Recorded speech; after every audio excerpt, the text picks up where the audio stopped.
Bismillahirrahmanirrahim. Assalamualaikum warahmatullahi wabarakatuh. Salam damai untuk kita semua. Sejahtera.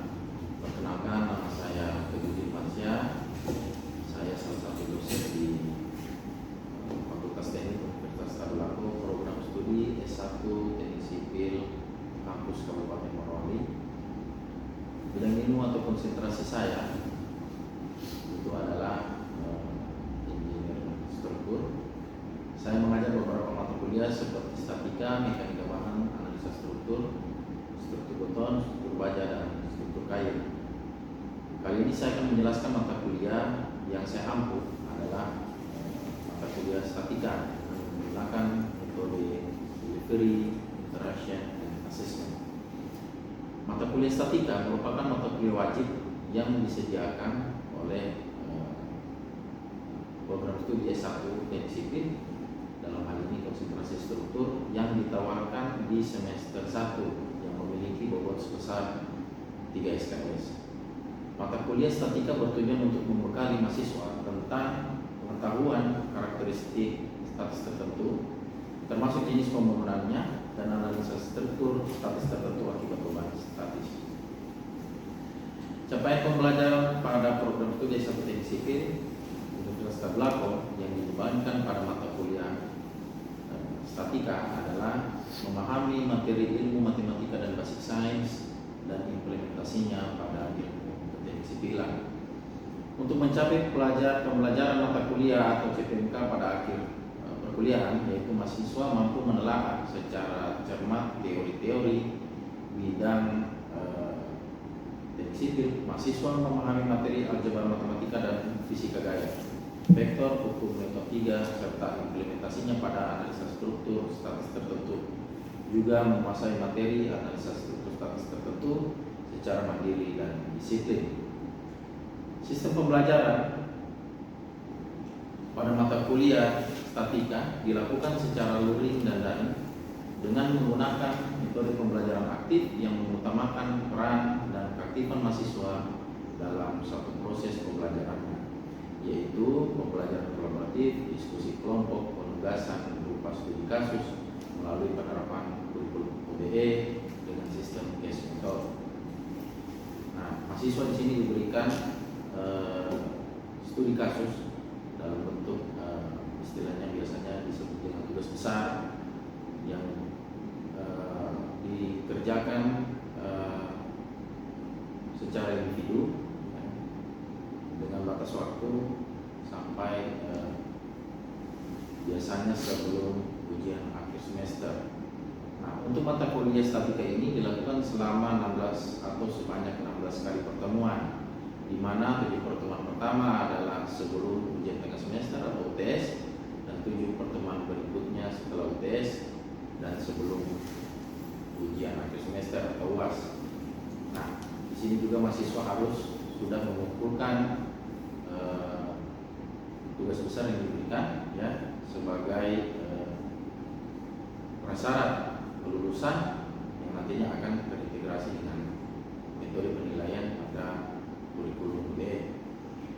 Metode pembelajaran yang digunakan bergantung pada bahan kajian atau materi pembelajaran yang akan disampaikan, misalnya seperti menggunakan metode learning yang berfokus pada diskusi kelompok dan penyelesaian studi kasus. Bentuk perkuliahan luring dilakukan secara tatap muka di ruang kelas, dan perkuliahan secara daring dilakukan menggunakan tools web conference, misalnya menggunakan Zoom, Google Classroom, dan WhatsApp. Nah, untuk evaluasi pembelajaran pada mata kuliah statika didapatkan dari tugas mandiri dan terstruktur. Nah, untuk kurikulum OBE sendiri biasanya membobotkan itu minimal 50%. Jadi untuk mata kuliah statika ini bobotnya itu 60%, kemudian UTS 20% dan UAS 20%. Jadi case metodenya itu sampai 50% atau lebih. Nah, di mana penilaian ini didasarkan pada rubrik dengan total pembotohan hasil evaluasi pembelajaran sebesar 100%. Nah, demikian informasi yang bisa saya sampaikan mengenai mata kuliah statika untuk mahasiswa program studi S1 Teknik Sipil Universitas Tadulako. Berikutnya merupakan cuplikan dari proses pembelajaran yang saya laksanakan secara luring di ruang kelas. Selamat menyaksikan. Assalamualaikum warahmatullahi wabarakatuh.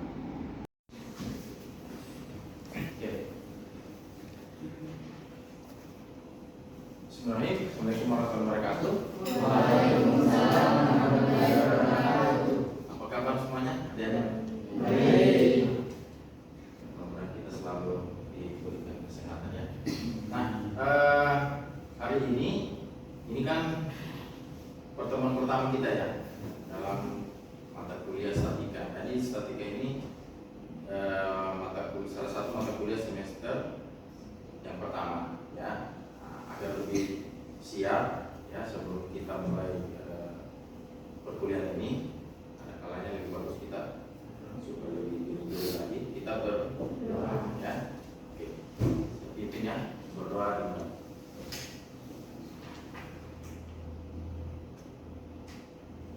selesai ya.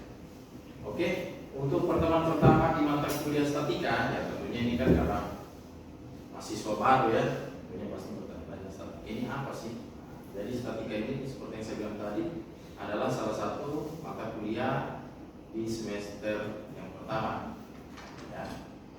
Nah, dengan kode F03242003 itu ada 3 SKS.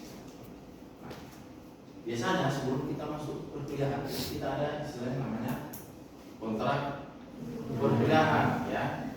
Seperti yang tadi nama mata kuliahnya itu statika ya, kodenya F03242003 itu ada 3 SKS ya. Nah, itu ada di semester 1 atau semester ganjil untuk tahun akademik 2024-2025. Nah, kemudian waktu pertemuannya kita seperti hari ini hari Rabu jam 7.50 karena dia 3 SKS dari jam 7.50 sampai 10.20 ya. Tempat pertemuan IT21 di kita ini kelas C ya. Nah, untuk dosen penanggung jawab mata kuliah itu saya sendiri ya. Sekalian saya perkenalkan diri ya. Nah, nama saya Teguh Irmansyah, dosen kelas juga termasuk dosen kelas untuk mata kuliah statika. Nah, sebelumnya kita harus lihat dulu ini. Namanya ada kontrak perkuliahan. Tentunya nanti di akhir pertemuan ini ada yang harus ditandatangani. Namanya saja kontrak kan. Nah, biasanya kontrak perkuliahan ini ditandatangani oleh perwakilan kelas. Ya, tentunya dia adalah seorang ketua kelas. Nah, kita akan bahas apa saja isi kontraknya itu ya. Nah, salah satunya ini ya, rencana pembelajaran semester. Jadi yang perlu kalian ketahui dulu adalah statika mata kuliahnya ya, dosen juga sudah tahu ya, SKS-nya ada 3. Nah, yang harus kita capai dalam mata kuliah ini di akhir perkuliahan nanti adalah kalian bisa di sini ada CPL-nya ya, capaian pembelajaran. Jadi kalian bisa memahami materi atau ilmu matematika dan basic science dan implementasinya pada ilmu teknik sipilan. Nah, tentunya ini karena masih mata kuliah di awal semester, biasanya ini menjadi mata kuliah dasar. Nah, kalau mata kuliah dasar itu tidak bagus dasarnya, tentunya akan keteteran, akan kerepotan di mata kuliah yang berikutnya. Nah, kemudian ada CPMK-nya, kemudian ada CPMK-nya yang nantinya akan menjadi patokan kita untuk mengetahui seberapa besar kita punya nilai. Ya, kalau kita bisa capai ini kan namanya ada capaian, ada nilainya. Ya, jadi kalau kita bisa capai ini, itu masing-masing nanti ada bobot. Ya, itu mata kuliah. Nah, apa saja kriteria penilaian di mata kuliah ini? Nah, tentunya ini hanya sampai D. Nah, kemudian pembobotan penilaian, jadi bisa kalian hitung sendiri. Nah, untuk kurikulum yang baru ini, ya nanti yang akan kita laksanakan juga di semester yang akan datang ya, karena ini masih baru ya, jadi itu masih proyek atau bisa kita bilang tugas besarnya.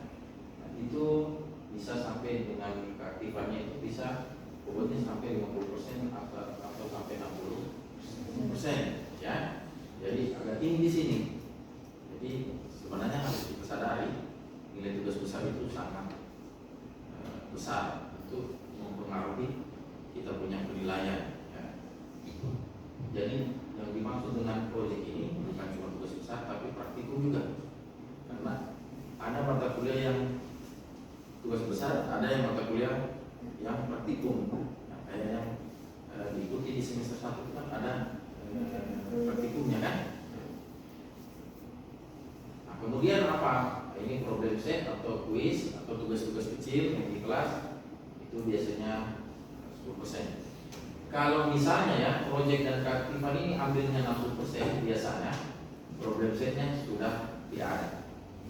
Karena sudah 60 kan? Nah, tapi kalau 50% dia berarti problem setnya ada 10%.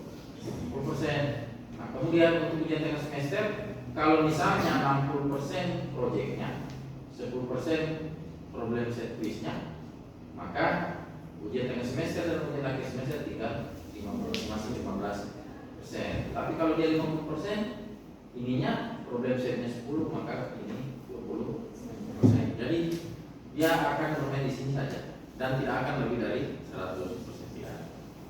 Jadi dia pas di 100%. Nah, materi pembelajaran yang ada di mata kuliah ini kita akan bahas itu yang pertama itu persamaan integral dan diagram kartesius.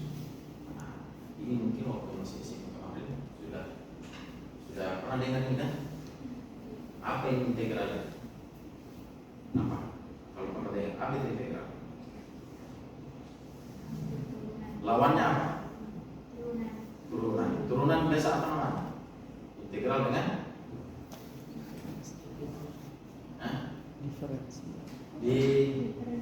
diferensial ya. Diferensial itu turunan, ini anti turunan sama integral ya. Jadi dan diagram kartesius. Nah, mungkin waktu SMA dulu kan tahu apa kita pelajari, apakah kita bisa gunakan dalam kehidupan sehari-hari kan atau tidak. Kemudian yang kedua itu pengukuran satuan vektor gaya dan hukum kesetimbangan. Ya, otomatis kalau kita kalau ini kan biasa dapat di mata pelajaran apa? Nomor 1 matematika. Kalau yang nomor 2 fisika. Sesuai dengan CPR-nya tadi kan? Bisa paham, matematik dan basic science. Nah, jadi kalau kita yang bagian 2 ini, ya biasanya kita dapat di mata pelajaran waktu SMA ya, itu fisika ya, pengukuran ya, terus satuan. Ini yang biasa kita kadang abaikan. Satuan ini adalah identitasnya ya. Kalau ada angka tidak ada satuannya dan kita harus tahu orang tuanya ya. Nah, dia itu apa kesatuannya? Tidak ada ditulis. Jadi kita tidak tahu identitasnya apa. Jadi penting itu satuan. Terus vektor gaya. Jadi kita tahu ya kalau gaya ini mempunyai besar dan arah, ya kan? Ada nilainya, ada juga arahnya. Nah, jadi itu bukan cuma punya nilai, dia punya arah juga, ya kan? Kemudian ada hukum kesetimbangan. Ini sesuai dengan hukum apa? Hukum apa? Kalau seimbang itu banyak tahu seimbang tuh? Seimbang itu kondisi yang bagaimana? Hah? Sama. Hukum apa itu yang sama? Yang aksi sama dengan reaksi. Hukum apa itu? Nah, hukum itu nanti dikasih tahu baru menjawab ya. Nah, jadi hukum kesetimbangan itu hukum Newton yang keberapa? Nah, yang ketiga kan? Ketiga, kedua, ke satu, kelima. Jadi hukum kesetimbangan masuk di sini aksi dan reaksi. Kenapa? Ya karena namanya kita belajar statika ya. Berarti yang masih yang statis, yang tidak goyang-goyang, yang tidak bergerak. Nah, lawannya statis apa? Nah, dinamis, yang bergerak ya. Nah, Terus yang ketiga itu kita akan bahas juga struktur statis tertentu dan jenis pembebanannya. Nah, jadi ada struktur statis tertentu, berarti ada yang tak tentu, ya kan? Nah, jadi kita fokus dengan tak tentu, yang tertentu dan jenis pembebanannya. Nah, ini nanti ada juga, ya karena ini tadi ada hukum kesetimbangan, artinya aksi sama dengan reaksi. Kalau paling contoh paling gampangnya ini, ya ini seperti yang kalian duduk di kursi sekarang ini. Ya, berat badanmu kau duduk di kursi ini, itulah apa? Ya, beban, tapi dia jadi apa? Reaksi atau aksi? Jadi aksi. Nah, kau mahasiswa di demo itu namanya aksi, menuntut reaksi pemerintah, ya kan? Kalau tidak bereaksi dia kan kau jengkel kan? Kau bakarlah itu bahan apa segala macam. Jangan ya. Jadi kalau kalian duduk di kursi ini sekarang itu adalah memberikan beban kalau aksi tadi ya. Nah, kategori aksi. Reaksinya apa?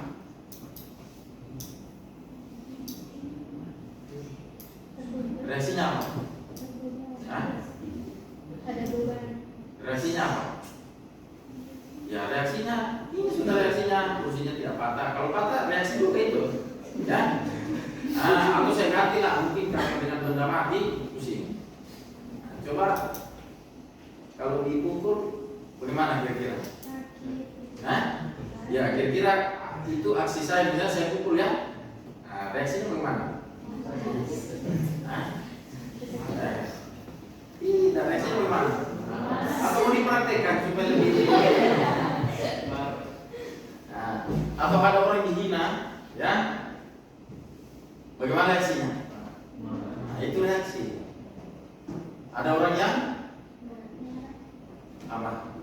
Tadi selain marah, kira-kira apa lagi? Hah? Dia pukul, ya kan? Itu kan reaksi kan?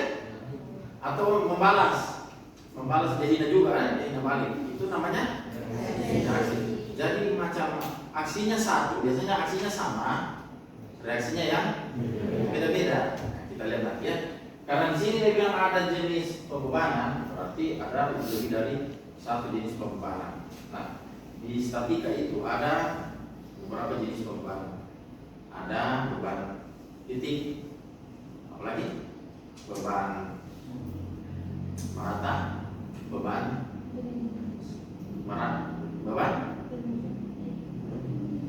terbagi tidak merata. Jadi beban terbagi itu ada dua, beban terbagi merata, ada beban terbagi tidak merata. Jadi segitiga kan.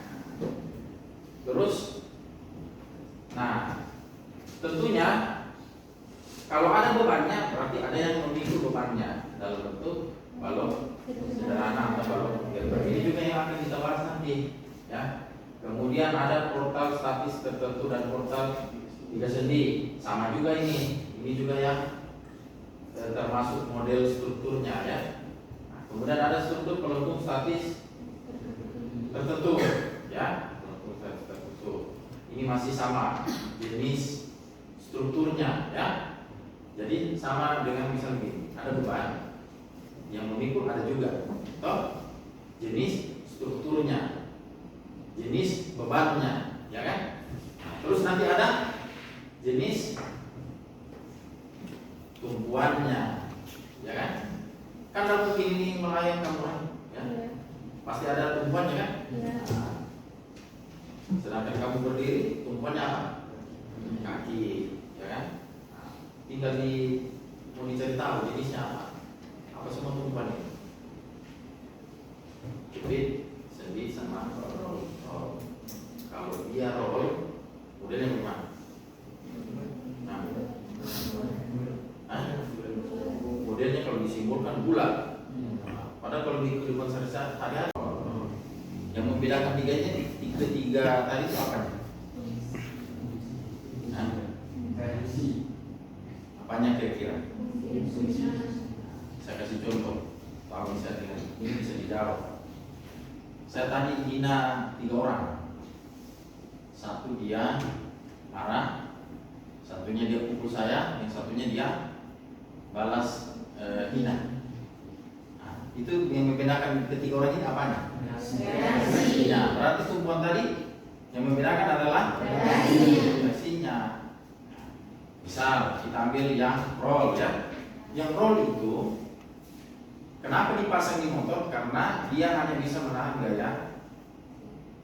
Kalau tadi ada dua, vertikal dan horizontal. Dia apa? Vertikal atau horizontal? Nah, kalau dia bisa tahan horizontal tidak berjalan. Berarti dia hanya bisa menahan gaya vertikal. Berarti dia hanya bisa muncul reaksi vertikal, toh? Dia tidak bisa muncul horizontal. Kenapa? Ya kalau muncul gaya dia bisa menahan gaya horizontal berarti tidak berjalan. Nah, kapan dia jadi sendi? Kalau kasih ini standarnya, ya tidak berjalan tuh. Nah, karena bisa dia menahan gaya horizontal. Kapan lagi juga tidak bisa? Ya kalau direm. Nah, artinya ada gaya atau ada tumpuannya yang diganti sehingga dia ada sepeda apa ya? Sepeda fitness ya. Itu kan tidak jalan ya. Nah, itu kan karena dia pakai tumpuannya apa? Senjata jepit.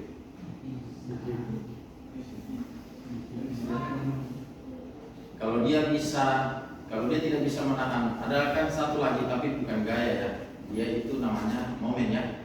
Nah, momen itu kan gaya dikali dengan panjang lengannya.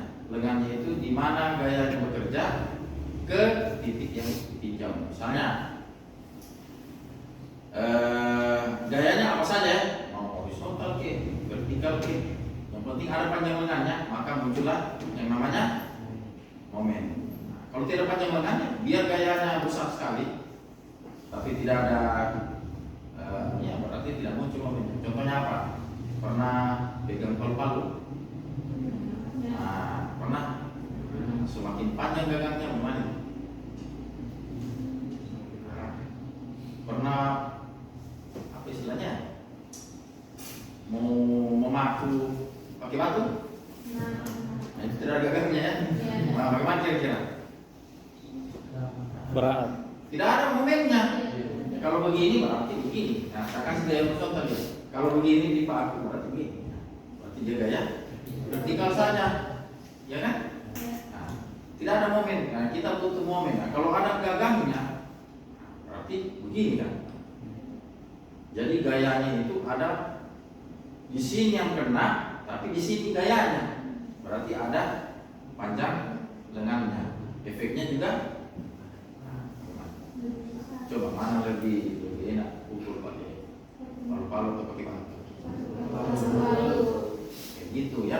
Jadi ada momennya itu dari gaya mau dia horizontal ke vertikal dikali dengan panjang lengannya. Panjang lengannya itu ya gimana gayanya dengan gimana yang kena, ya. Jadi titik yang ditinjau ke gaya yang bekerja di mana. Nah, jadi misal kalau tadi roll itu dia hanya bisa menahan gaya vertikal. Kenapa? Buktinya kita bisa naik itu motor, bisa kita naik itu mobil kan. Nah, tapi dia harus berjalan. Jadi jangan kamu bandingkan itu perletakan jepit sendiri dengan roll yang lebih bagus jepit. Kenapa? Karena dia bisa tahan 3 kilo. Bukan gara-gara itu. Ya, jadi tumpuan itu disesuaikan dengan fungsinya. Sama juga orang mau bikin jembatan, kalau udah masih jepit tidak cocok, ya. Sama juga pintu, kalau dijepit tidak terbuka. Kenapa? Terkunci kan? Nah, jadi saya butuh tumpuan itu ya sesuai kebutuhan, bukan karena yang lebih hebat yang mana, tidak. Ya, nah, pakai motor itu berarti roll. Kalau pintu dia bisa tahan gaya vertikal. Kalau kau tidak percaya, kau pergi ke pintu sana, kau gantung-gantung di pintu. Bisa kan? Terus didorong juga pintu itu, didorongnya kemana? Pastinya ke arah tumpuannya. Didorong secara horizontal, dia juga bisa tahan. Tapi yang dia tidak bisa tahan, momen. Makanya dia bisa dibuka, tutup. Ya kan? Gayanya di mana? Gayanya di gagang pintu. ya kan? Nah, dibuka pintu. Ada orang buka pintu di sendinya? Nah, bagaimana itu? Bisa tidak dibuka pintunya kalau di sendinya? Nah, jadi saya butuh momennya. Semakin jauh dia punya gagang pintu, semakin besar momennya, ya kan? Walaupun gayanya sama, nah, walaupun sama yang buka pintu, tapi kalau beda jarak panjang lengannya, tentunya pasti dia akan berbeda besar momennya. Itu kalau dari jenis struktur tadi. Makanya di sini ada 456 ini dia membahas nanti model struktur yang akan berbeda-beda tumpuannya. Tentunya kalau berbeda-beda tumpuannya akan berbeda juga apanya? Reaksinya, ya. Ada yang hanya bisa reaksi vertikal, horizontal. Makanya kita cari nanti reaksi peletakan, ya kan? Atau reaksi apa? Tumpuan, ya. Nah, terus ini sampai di nomor 7 itu masih struktur kabel dan rangka. Jadi nomor 4 sampai 7 ini itu semuanya adalah jenis model strukturnya. Tapi yang kita pelajari tetap fokus pada yang statis tertentu, ya. Yang bisa dihitung dengan 3 persamaan, ya. Nah, terus yang terakhir struktur balok statis tertentu akibat beban berjalan. Nah, di sini sudah dia strukturnya balok statis tertentu tapi bebannya berjalan. Nah, disinilah kita belajar dari pengaruh. Nah, untuk soal tugas besar, nah, ini yang akan dikerjakan nanti. Terdiri dari 3 soal.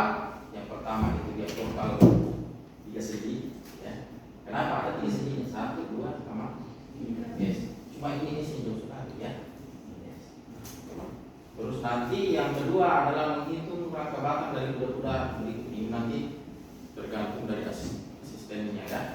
Dia tambahkan nanti di sini modelnya bagaimana. Itu kuda-kuda. Kemudian yang nomor 3 adalah garis pengaruh, ya, atau beban berjalan tadi.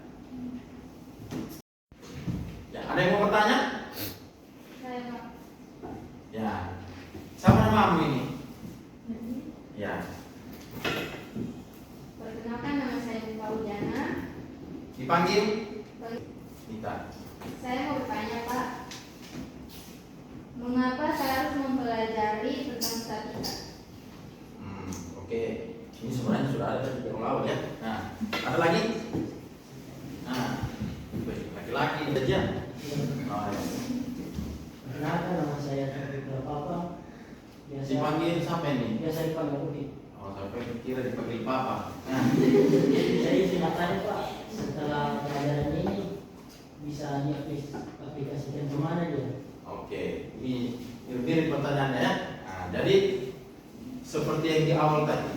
Nah, jadi statika ini mata kuliah dasar, ya. Nah, tentunya yang akan menunjang atau sebagai dasar mata kuliah yang berikutnya. Makanya ini termasuk syarat juga, mata kuliah syarat ini. Jadi kalau lulus statika baru bisa program, banyak, itu seterusnya sampai di analisis struktur dan struktur motor. Jadi harus kita perbesar juga reaksinya. Jadi itu konsepnya. Kita merencanakan supaya tidak, ya supaya apa ya? Supaya aman toh. Nah, harus sama aksi sama aksinya. Kalau tidak, rumah bangunanmu ya yang masuk penjara siapa? Jadi orang masuk penjara itu sekarang bukan karena dia sengaja, karena dia bodoh juga. Ya, iya. Karena dia tidak tahu apa, dia tanda tangan. Masuk penjara dia. Berapa volumenya ini ya? Supaya dikira tidak tahu kan? Saya tanda tangan saja sudah masuk. Ya. Ternyata tidak. Itu kan? Jadi bukan karena ada, padahal tidak ada kesan tidak apa-apa. Oke. Sampai di sini dulu pertemuan kita karena sudah waktunya sudah selesai, ya.